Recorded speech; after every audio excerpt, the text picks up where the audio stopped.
Now, welcome back. The DA is challenging a long-standing ANC policy, Cadre deployment. It argues it's led to the unnecessary politicization of the administrative function of municipalities.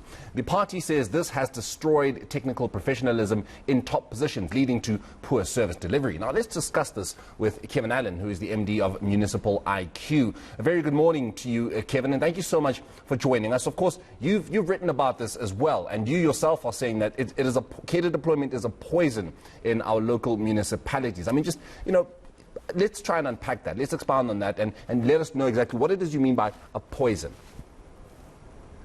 Morning, Marina, and to your viewers. Yes, I've been in local government for very many years, and it's for a lot of objective local government people who work in the environment, we've seen over more than 20 years, municipalities slide in terms of their performance. And at Municipal IQ, we measure these things technically, and we've seen a drop in performance.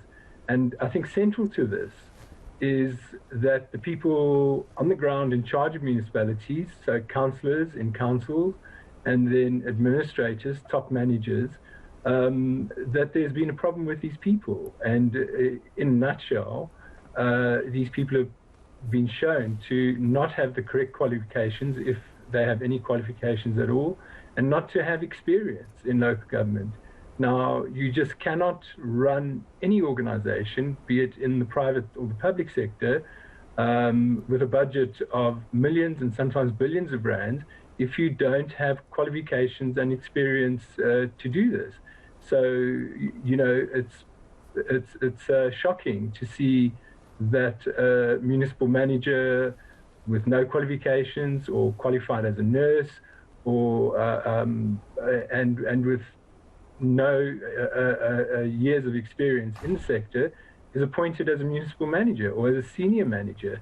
And the result of this is we've seen municipalities, we've seen their performance go down and down, and right now we're seeing National Treasury estimates that 2/3 of our municipalities are in some form of financial distress, and a number of them, we know at Municipal IQ from the performance, from researching performance from our side, that a number of them, a significant number, are on the point of collapse.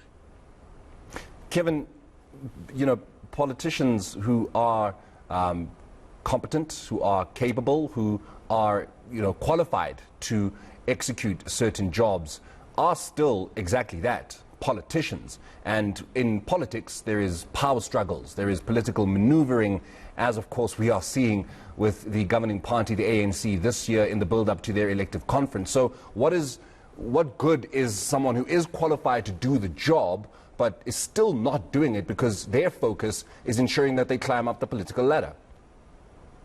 Yes, absolutely. So just to make one point, and that is that councillors at a local level, so local councillors are voted in, and they are then responsible for overseeing the work of the municipal administration. So they have a critical role. They don't actually carry out the work themselves. Senior managers in the municipality carry out that work.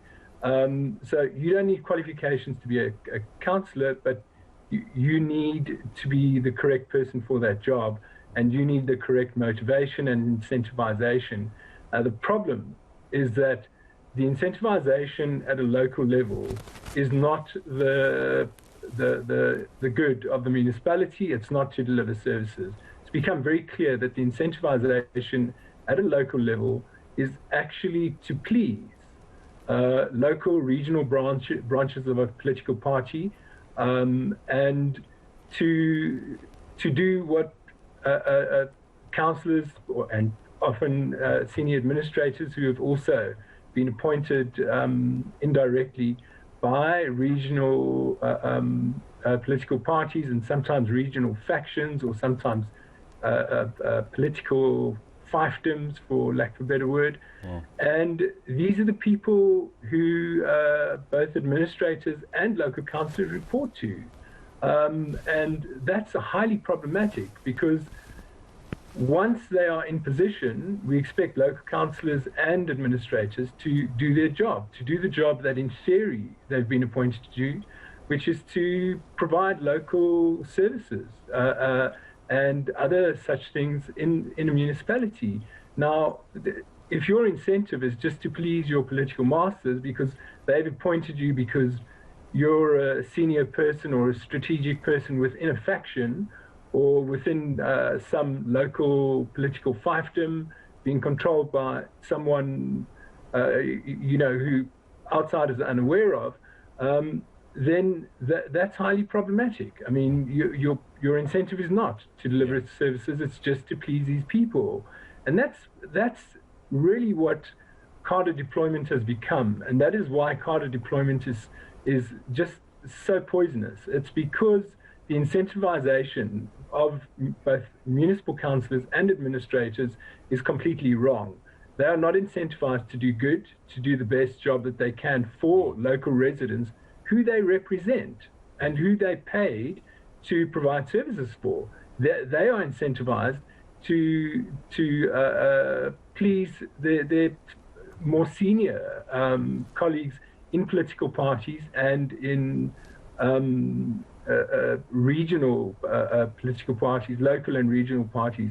And by parties, I think it should be said that we agree with much of what the DA has said at Municipal IQ, but objectively, cadre deployment has also been seen to occur in other political parties. It really isn't just the ANC, objectively. We do see it with other parties as well. The problem with the ANC is that cadre deployment is absolutely ubiquitous in the ANC and in local municipalities that are controlled by the ANC. Not every not every municipality that the ANC controls is poisoned by cadre deployment, but in certainly the vast majority. Kevin, we'll have to leave it there, but thank you so much for joining us here on the South African Morning.